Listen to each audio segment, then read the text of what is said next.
This was the biggest building in Dallas. It's not any longer. You can tell it's not much of an architectural specimen. Pretty much a square glass and steel building. But there is a very important reason why this is my favorite building. And it's because, for many years, this was the headquarters of the Blockbuster Corporation. Oh, wow. And more importantly, a meeting took place here in the year 2000 that profoundly changed the shape of my life as an entrepreneur, as well as changing the shape of a little company I was running at the time called Netflix. Now, the first thing you've got to know is that in the year 2000, Netflix was a very, very different company than the one you may know of today. We were young. We were about 2.5 years old. And we were small. We had maybe 100 employees. And that year, we were on track to do, I think, $5 million in revenue. But unfortunately, we were also on track to have $50 million in accumulated losses. And you may realize that is not the formula we're looking for when we say we're searching for a repeatable, scalable business model. So we decided to do the thing that prudent entrepreneurs do when they're faced with that circumstance. We decided to pursue strategic alternatives, which you may recognize is actually code for we have got to sell this sucker and sell it fast. Now, the obvious strategic alternative was Blockbuster. But Blockbuster was in a very different place than we were. We had 100 employees. They had 60,000 employees. They had 9,000 stores. We were on track to do $5 million in revenue. They were going to do $6 billion in revenue. And so when we called to try and get a meeting, when we emailed, when we texted, when we used go-betweens, nothing. No response. So we went back to work, digging our hole even deeper. And about 3 months later, they called.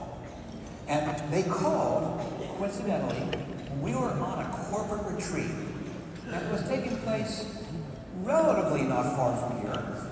It was called the Alisal Ranch. It's in the foothills outside of Santa Barbara. You know, if you haven't been there, you can just imagine dust and the smell of cow manure, and you've got a good picture. But you also have to realize that in Silicon Valley, you're casual. And so when you go on a retreat, you've got to work on it. And so when I went down to the Alisal Ranch, all I brought with me was shorts, t-shirts, and flip-flop sandals. And that is when they called and said, we'd like to see you tomorrow in Dallas.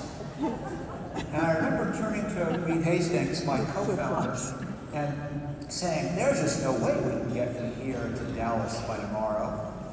Which is why the very next morning found us chartering a corporate jet, which I guess when you're $50 million in the hole is just a rounding error. Nonetheless, we fly to Dallas, take a cab, go to this building up to the 36th or 37th floor, and into this conference room, which feels like it was the size of this auditorium. I mean, some huge conference table, I'm sure, made out of some endangered hardwood. And it's magnificent. And don't forget, I'm there in shorts and a t-shirt and flip-flops. And I remember I was kind of jealous because he had on a Hawaiian shirt. I mean, he had buttons. And anyway, in come the Blockbuster team, and we all get around the table, and we make our pitch. It will combine forces. We'll run the online business, you'll run the stores, and we'll build a blended model where you can do both. And our research told us this was the killer video rental app. And it was going pretty well. I mean, they were leaning in, they were asking good questions, until they asked the big question. How much? I mean, what are we talking here? And of course, we anticipated this. And we figured, well, we're $50 million in the hole. $50 million. Yeah, that's pretty much the reaction that they gave us. This, maybe not out loud, but you could tell they were deeply amused at the hubris of this little company in the depths of the dot-com meltdown. $50 million in the hole could possibly be worth $50 million. And the meeting went downhill pretty quickly after that. And it was a long, quiet ride in the taxi back to the airport, and an even quieter ride than the flight back to Santa Barbara. And I remember sitting there myself, and I was so disappointed because I was so sure if we could just get this meeting, it was going to save us. But now I realized it wasn't going to save us. That Blockbuster was going to compete with us. And we had tried everything we could think of. We knew there was no easy way out. And if we wanted to survive, it was on us. Or, as my dad frequently told me, Mark, sometimes the only way out is through. And we did it. We buckled down. We laid people off. We focused our business. We cut our salaries. And we made it. And eventually, we caught up to Blockbuster. We passed them in revenue. And, well, you know where this led. Because now, that company that used to have 60,000 employees and 9,000 stores has one store left, which is an Airbnb if anybody wants a new experience.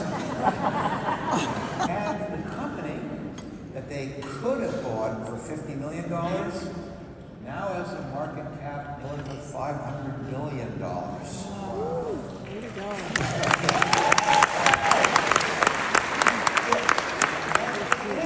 I get that reaction. But there's actually a couple of lessons you can take from this. Now, if you are of an entrepreneurial mindset, if you see yourself up against the big competitors, well, then it's an inspiring story. Because just a handful of people with no experience in the video business took down a $6 billion market leader. But what if you're the market leader? What if you're the 800-pound gorilla in your market? Well, then the message is a little different, isn't it? Because then it says the people who come after you may look nothing like you. And when they come after you, they're not going to come after you doing the thing you do well. They're going to come after you doing the things you do poorly, or don't do, or can't do, or are scared to do. Because whether you're big or small, whether you're the entrepreneurial spirit or you're in the defensive crouch, the message is the same, which is that if you're unwilling to disrupt yourself, well, I promise there's hundreds of people who would be more than happy to disrupt your business for you. Now, Netflix obviously was a disruptive story, but Netflix is just one of 7 companies that I've had a hand in starting. And since leaving Netflix, 20 plus years ago, I've had a chance to work with scores of other early stage companies, with hundreds, if not thousands, of other early stage entrepreneurs. In my role as an angel investor, I've heard countless pitches. As an advisor to big companies, I've seen all the different ways they've tried to stay adaptive and flexible and entrepreneurial. And I've learned from all of that it all really boils down to just a couple of things. If you really want to be innovative, if you really want to change the world. And you might be surprised, they're pretty simple. I mean, to start, you obviously need that tolerance for risk, and you all know that. But I don't mean the scary, dangerous risk like is in the picture here. I mean the simple risk-taking that comes from doing something without knowing in advance what's going to happen. It's starting down a path when you can't see around the corner and know what's coming next. But I've also learned that you can't just wander blindly. You need some principle. You need a guiding star. You need to have an idea. And as I will talk a lot about today, it's not just one idea, but potentially hundreds of ideas. And before you get nervous at that, I'll dispel some myths. It does not need to be a big idea. My son started his first company when he was 8 years old. when he realized that the candy bar he could buy for 10 cents at the grocery store could be sold the next day at school for $1. I think they call that candy arbitrage. It does not need to be an original idea. I mean, this company started out as a bookseller. They've been selling books since they invented the printing press. But think of the unbelievable innovation that's come from Amazon. Does not need to be a complicated idea. I mean, the Post-it note, it's a piece of paper. But that little piece of paper sells more than $1 billion worth a year. And I'll go out on a limb and say, doesn't even need to be a good idea. Because, after all, what is a good idea? What's a good idea? I mean, you've all had the experience, I'm sure, of someone pitches you and you go, oh my gosh, that is an incredibly good idea. And then it fails miserably. Or the converse, where someone tells you something and you go, oh, that's ridiculous. And what happens? Huge success. When I told my wife the idea that eventually became Netflix, she thought it was the stupidest thing she'd ever heard. But we've all had that experience, right? Where you wake up in the morning with this great idea, and you rush in the kitchen and you tell your partner, or you run to the office and you tell your team, or you tell your managers, and they all say the same thing. That will never work. And they're hopeful and tell you all the reasons your idea is so stupid. But why should it be so hard to tell a good idea from a bad idea? Well, to help us understand that, I want to introduce you to somebody. It's a gentleman named William Goldman. And if you don't recognize the name, I'm not surprised. William Goldman is a Hollywood guy. He's a Hollywood writer, as a screenwriter in particular. And if you don't know his name, you might recognize his work. People of my generation, he's famous for writing a movie called Butch Cassidy and the Sundance Kid. If you're maybe a bit younger, he wrote a movie called Princess Bride. He's won 2 Academy Awards for screenwriting. He's written 2 or 3 dozen movies. But ironically, he's most famous for writing 3 words. In his memoirs about Hollywood, he simply wrote this: nobody knows anything. Nobody knows anything. Now, he was talking about Hollywood, about how no one knows how well a movie's going to do until after it's done it. That you can have a can't-miss script. You can have the award-winning director. You can have A-list actors. You can have a $200 million budget and still end up with a complete flop.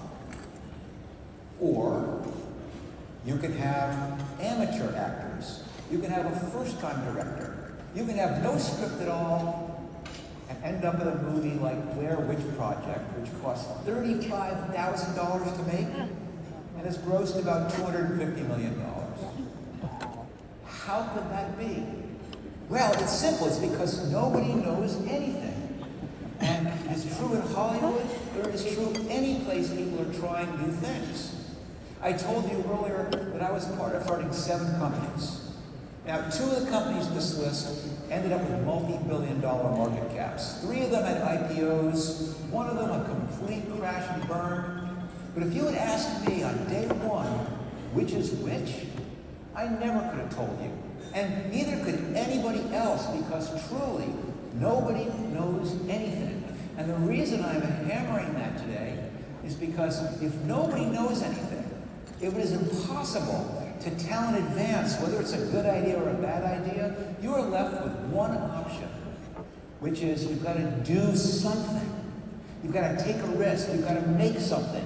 You've got to build something. You've got to try something. You've got to test something, because you're going to learn more in one day of doing it than you are in 6 months of thinking about it, or studying the problem, or forming a task force. And don't even get me started on business plans, which I think are the single biggest waste of time in all of business.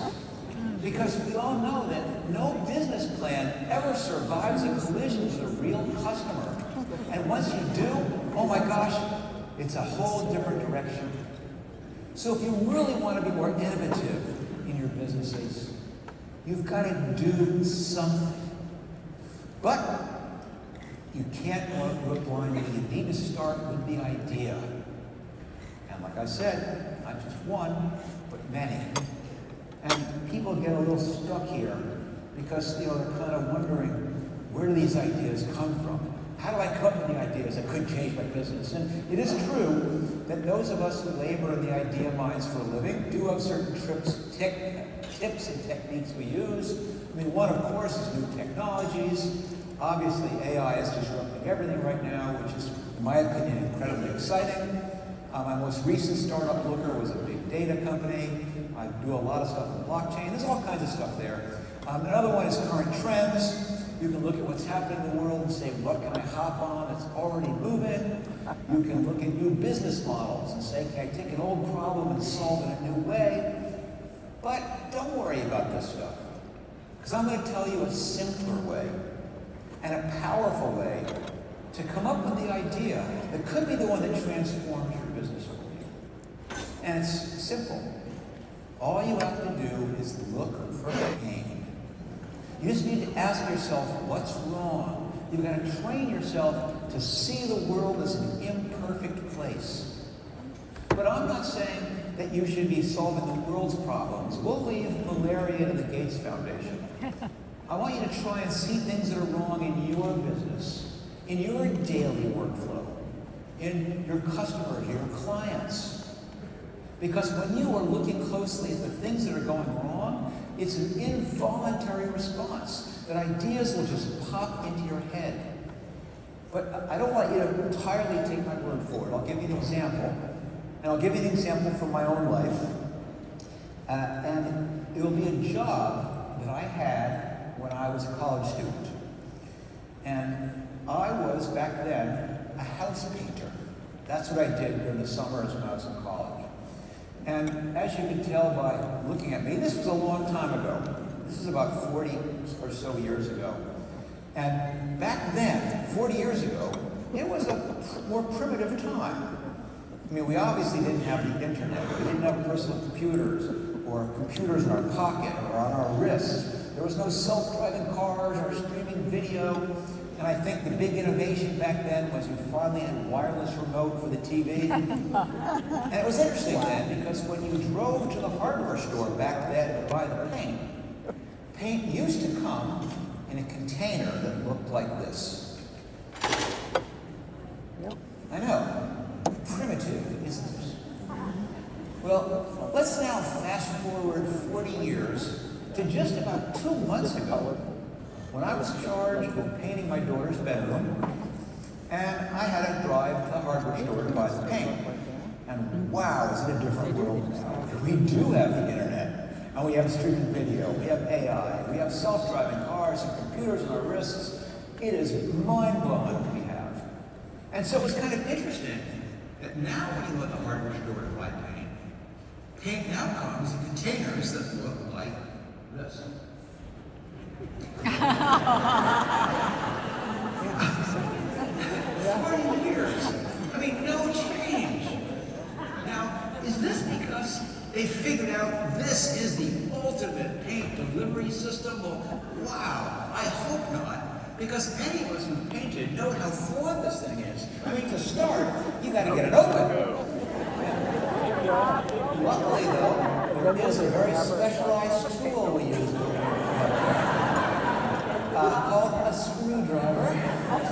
And I challenge you to think of any other consumer product that requires a screwdriver to open the milk or whatever. Anyway, I have a screwdriver, no big deal. So I pry the lid off of the can and very carefully place it off to the side where I won't step in it or have paint get in the floor. And now you got to stir the paint. And luckily, there's another very specialized tool for stirring the paint. It's called a stick. You can see one on the top of the picture here. And it works okay. It stirs it up all right. And of course, then you end up with a stick covered with paint, which again, you risk getting on the floor or on your clothes. And now we got to pour the paint. And you can see it has an easy pour spout. No. But it's great because when you pour it into the paint tray, the paint comes out okay. The problem comes when you tilt it back up again.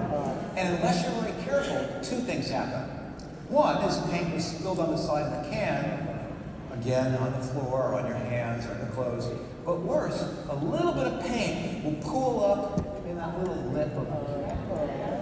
Now more about that in a moment, but I won't belabor the painting process. We've all been there. You know, you've got to put down drop cloths, and you've got to tape the windows and the trim, and you're trying to edge it in, and things are seeping through, and you got to get a razor blade, take it off the windows, and you can't quite tell where you've covered, and now when you're finished, you got to clean up. You have this sodden roller. I mean, the whole thing is like such a disaster. But you finally finish. Got a little bit of paint in the tray, pour it back in the can. All right, now I got to seal up the can again. And it's perfect. But you need a screwdriver to open it and a hammer to close it. So you put the lid back on, give it a few good whacks with a hammer. And you forgot about that paint, which was in the lip. And boom, there it goes. All over you, all over the floor, and all over the trim of a different color.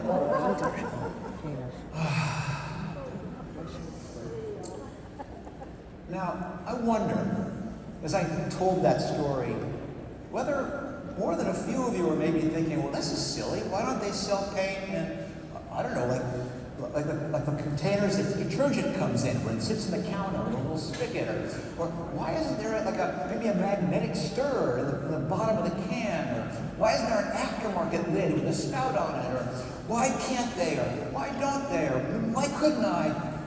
I mean, hopefully some of you had those ideas just popping in your head. And I was describing a problem that happened to me.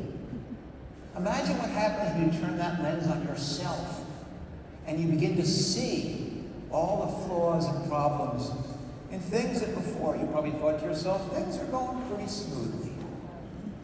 That is where ideas come from. Because you see, contrary to popular belief, ideas do not spring out of thin air, fully formed in some eureka moment. You've got to look for them. You've got to be open to them. The idea for Netflix, for example, did not come from some singular moment of anguish over a late fee on a movie.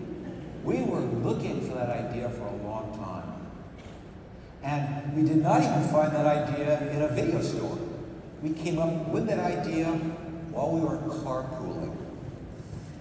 Now, this story actually goes back even further to 1996 or 7. And two friends and I had started a really small, very geeky little software company. And we had maybe a dozen employees, and we were laboring in happy obscurity, and then a wonderful thing happened. Our company got acquired by a much bigger, even geekier software company. And it was a great outcome.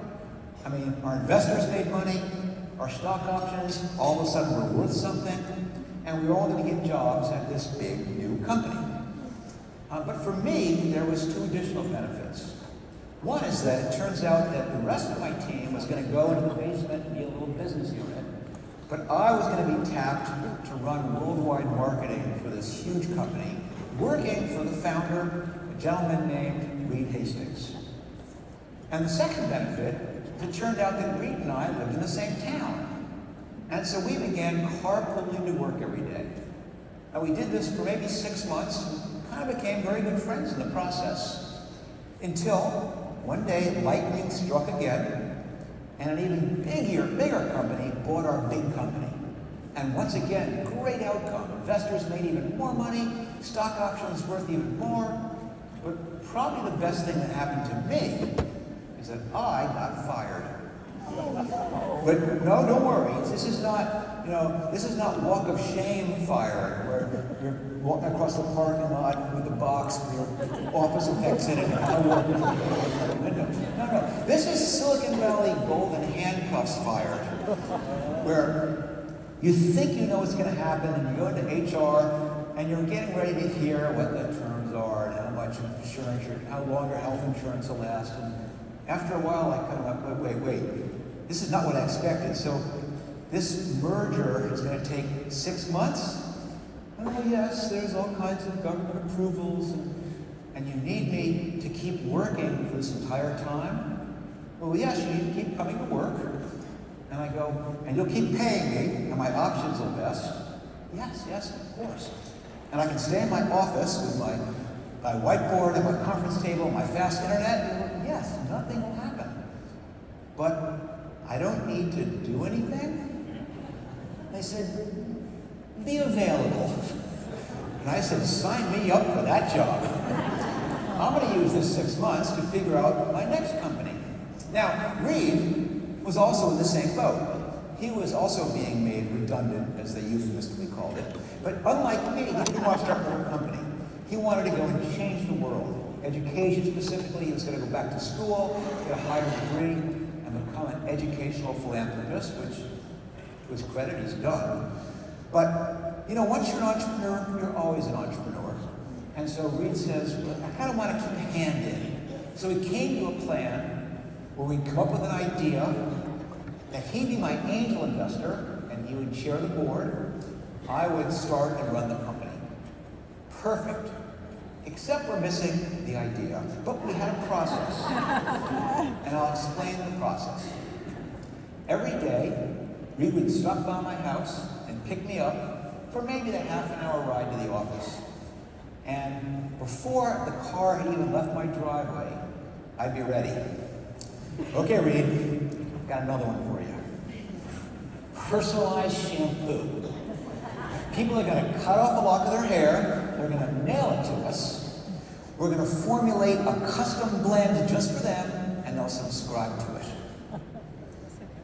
And Reed wouldn't say anything. He would just stare out the window like he hadn't heard me. But I knew what was happening here. I knew that behind that blank face was the wheels were turning, and he was calculating risks and reward, and costs and threats and opportunities, and it might take 5 minutes, maybe longer, and eventually he'd turn and go, that will never work, and here's why. And he'd lay into me with all the reasons he had found that it wasn't going to work. And of course, I was ready, and I'd come right back at him with all the reasons I thought it would work. And I did pitch him personalized shampoo. I pitched him custom dog food. I pitched him personalized sporting goods. I pitched vitamins. And I pitched an even more ridiculous idea, video rental by mail. Picture me. People are going to come to a website. We're going to have every movie. They're going to rent one, and we're going to mail it to them. They're going to keep it a week, and then mail it back. And he shot that one down within about 3 miles. Because back then, this is in 1997, video came, as you remember, on VHS cassettes. Big and heavy and expensive, and there's just no way to make the logistics work for the price of a rent. So that idea out the window landed in a pile with the shampoo and the dog food. Until the lucky break. I get in the car one morning and I'm winding up, getting ready for the next one, and Reed stops me. He goes, well, wait, I just read about this new technology. It's currently in test market. It's called the DVD. It's this little thin plastic disc that holds a movie. And we began discussing what this might mean, in particular for our video rental by mail idea. And we realized, wow, maybe we could mail these people. And so we did something quintessentially entrepreneurial, rather than rushing to the office and putting together a business plan, or going home and working on a pitch deck, or applying to be on Shark Tank or something. We went to collide this with reality. We turned the car around mid-commute, drove back into town, tried to buy a DVD, none available, it was in test market and wasn't in our town. So we settled for buying a used music CD. Went a few doors down, bought a little pink envelope you could put a greeting card in, put the CD in the envelope, put a stamp on it, addressed it to Reed's house, dropped it in the mail slot, and went to work. And the very next morning, when Reed came to pick me up, he didn't even say anything. He just held up this little pink envelope with an unbroken CD in it that had gotten to his house in less than 24 hours for the price of a postage stamp. And that might have been the moment we looked at each other and said, wow, this might work. So Reed wrote a check for $2 million. I rented a small office. We hired a dozen engineers. We spent 6 months building a simple e-commerce website, a type that any of you, or particularly your kids, can put together in about 10 minutes. And on April 14th, 1998, we launched the company now called Netflix. And that, yeah, it's like PTSD for but you know, back then, Netflix was not the Netflix you know now. I mean, to start, there was no streaming video. If you wanted a movie, it came on DVD, and we mailed it to you. So that was it, DVDs only. There was not a lot of business model innovation here. I mean, there was due dates, and there was late fees. And, you know, it was kind of funny. Because, you know, I told you when I pitched the idea to my wife, she thought it was the stupidest idea ever. And everyone thought it was a stupid idea. My employees did. My investors did. Friends and family did. And so once we launched, April 14th, 1998, it was kind of interesting because, damn it, they were right. It was a terrible idea. Nobody was renting from us. And if we had convinced someone to rent from us once, they wouldn't come back again. But we still suspected that there was something there. And so we go, we're going to figure this out. And thus began a year and a half of wandering in the wilderness, trying to figure out some way to figure out how to make DVD rental by mail work.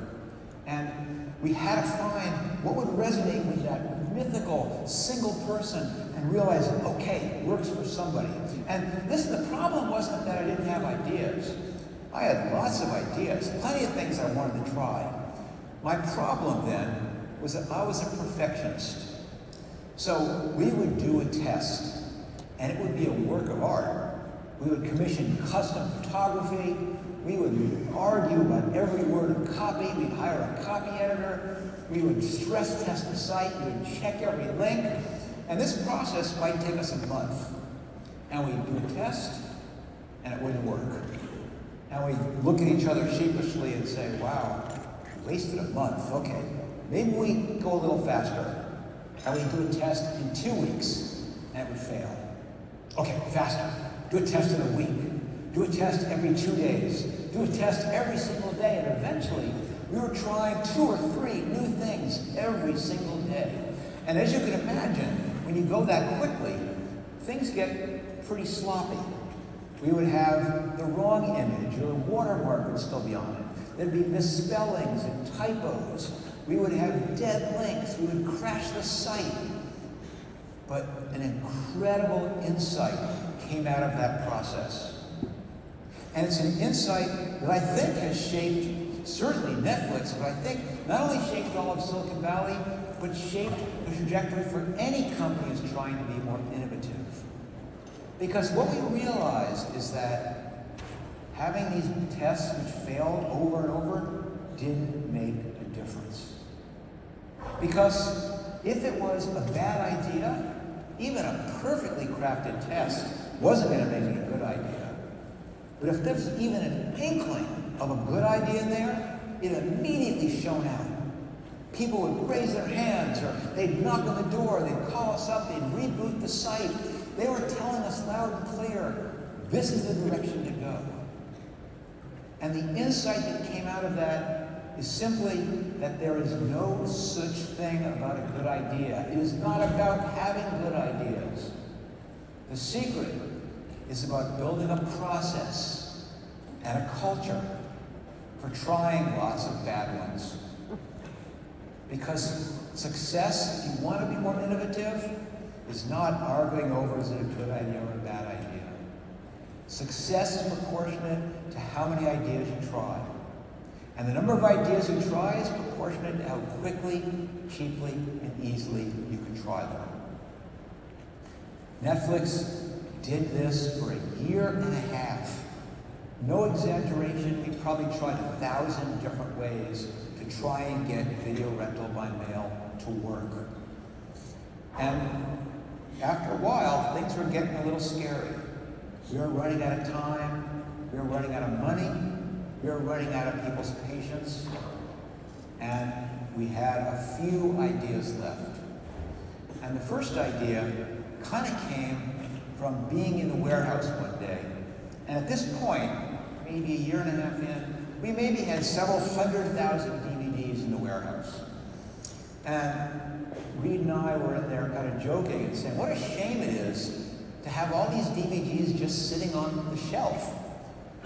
Maybe we could figure out a way to store them at the customers' houses. Let them keep them as long as they want. And when they want another one, they'll mail it back or replace it. There's no due dates. There's no late fees. And then we said, but it feels like a lot of friction to require someone when they want to return one to now come to the website and pick out the next one and pay for it. Let's just make it a single monthly subscription fee. And now, of course, it seems obvious, but this was crazy. And when we finally tested it, that was it. I mean, it worked, and it worked so well. It was obvious that that was the moment we've been looking for. This was the unlock. And it was. Customers began telling their friends. They began flooding in. They weren't canceling at the end of their first month. And Netflix took off. And I think it marked the moment, a year and a half in, where we stopped kind of being a startup and in some ways became a real company. But if you had asked me on launch day, on April 14th, 1998, what do you think the business model is going to look like that finally gets you to product market fit? I never could have told you. If you had told me it was no due dates subscriptions was one part of a three-part quiz, I would have had a 1 in 3 chance of getting it right. And to be honest, I was not worrying about the business model at that point. I was worried about, will this website that we have spent 6 months building actually work? And I can remember it so clearly because that morning on April 14th, 1998, the whole company was gathered in my conference room. And at one end, we had set up a table and it had a computer on it. And we had rigged it up so that a bell would ring every time an order came in. And at the other side of the conference room, we had a big table with an ice bucket and bottles of champagne and champagne glasses so we could toast our success on our first day in business.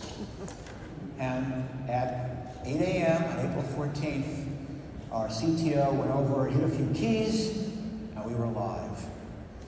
And we all waited there expectantly for something to happen, and luckily it didn't take long, and all of a sudden, ding, our first order! And we all began to cheer, and we're laughing, and all of a sudden, ding, ding, ding, 3 more orders, and we are in such a great mood, we're pouring the champagne, and ding, ding, more orders, and it was going on for a bit, and then all of a sudden we kind of began realizing, kind of quiet.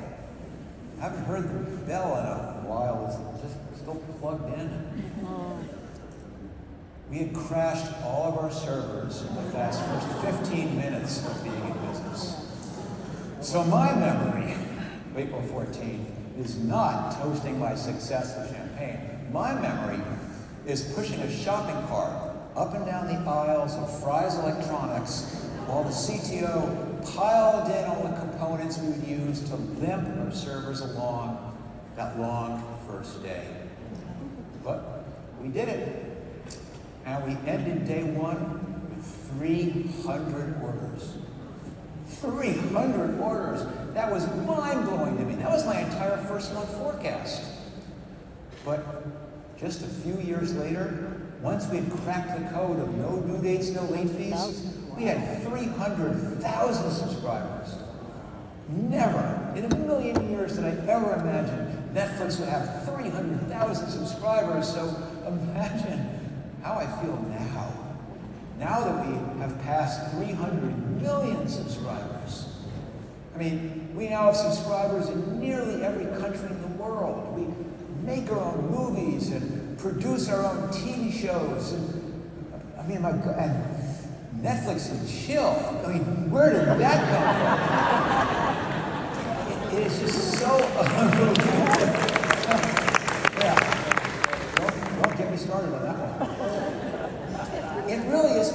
astounding. And it's funny because people will come up to me and go, gosh, Mark, Netflix, you've got to be so proud. And it's funny because I certainly am proud, but I'm never quite sure what to be proud of. Now, is it that I was smart? Well, no, because 99 of 100 of my ideas turned out to be bad ones. Is it persistence? Well, I'll take a little pride in my persistence because you don't keep trying a new idea and have them keep failing without some degree of persistence. But the thing that I'm most proud of is something else. What I'm most proud of is my optimism. Because I am an optimist. I'm the definition of an optimist. And I'm not a glass half full optimist. I'm a glass overflowing optimist. I am just a believer. And, at the beginning, I referenced the fact that I do a fair amount of angel investing. And you've been a friendly crowd here, so I can share a little secret with you, is that I'm a terrible angel investor. And I shouldn't. I have no excuse. I have great deal flow. And I have 40 years of experience to calculate, are they adequately capitalized? Is this the right technical stack? Is this the right team? But I've got a personality flaw. And my flaw is that I'll be sitting, hearing a pitch, and as they're going on, I'm silently to myself just thinking, oh, this is never going to work.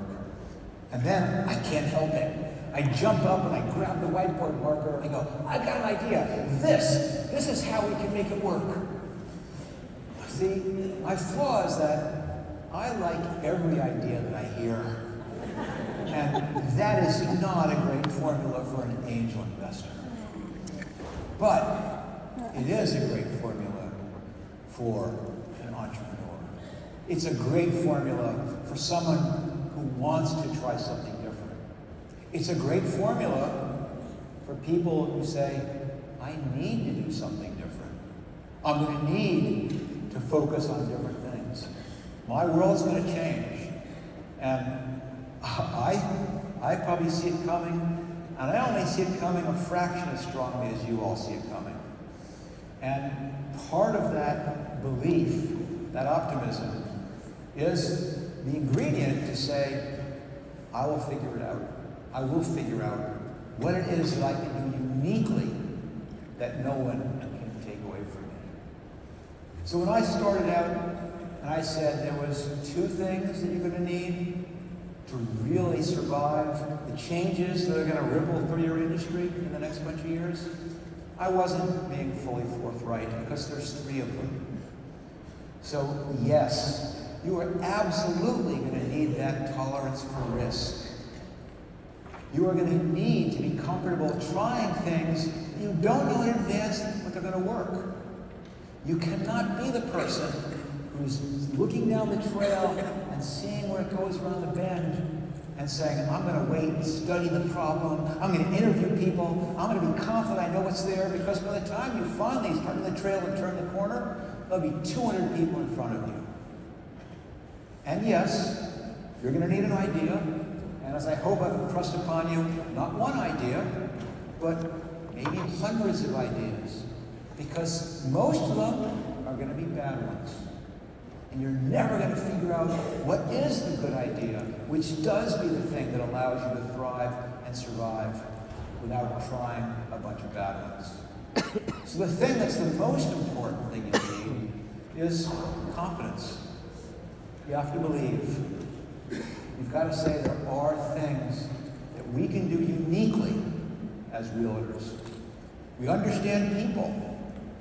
You can't talk to a machine and buy a house. You can't talk to a machine and sell a house. It's fundamentally an emotional problem, and that's what we, and I'll put myself here, what we do.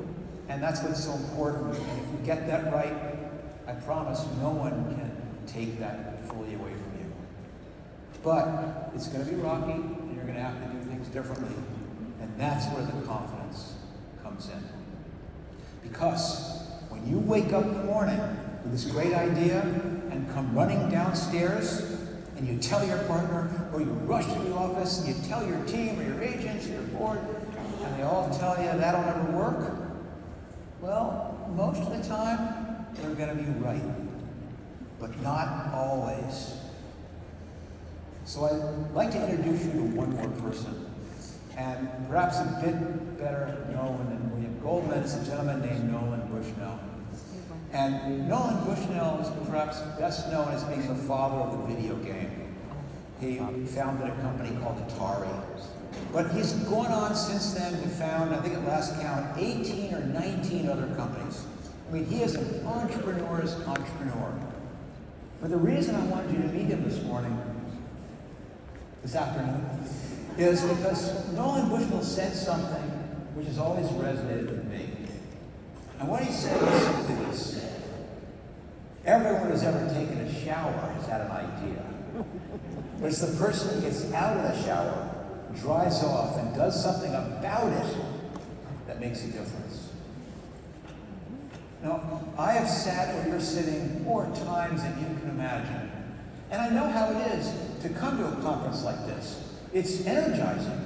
You're getting a chance to get out of your office and be among other people who are sharing the same problems, who see the same opportunities. It's inspiring. You exchange ideas. It's awesome. I also know that you get a chance to be away from your day-to-day life. You're free, hopefully, from the constant phone calls and the emails you have to return. And I know that maybe when you're sitting here, you're going to have an idea. But I also know what's going to happen when you get back to your lives. All of a sudden, you're surrounded by returning all the calls, all the emails, all the crisis du jour, and that idea you had, poof, it's gone. It's at the bottom of the list. So maybe we try something a little different. Maybe when you do have that idea, you get out of the shower, you towel off, and you do something about it. You make something, you build something, you try something, you test something. You start the process of learning, is it a good idea or a bad idea? And if you do wake up with that amazing idea, and you rush to the kitchen and tell your partner, or you rush to the office and tell your team, or your agents, or your board, and they all tell you that will never work, well, you're welcome to call me, because as you know, I like every idea that I hear. Thank you so much this afternoon.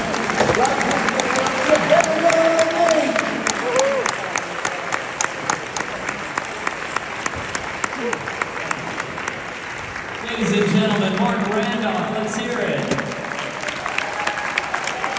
How many people are inspired? Come on, let's hear it from Marc.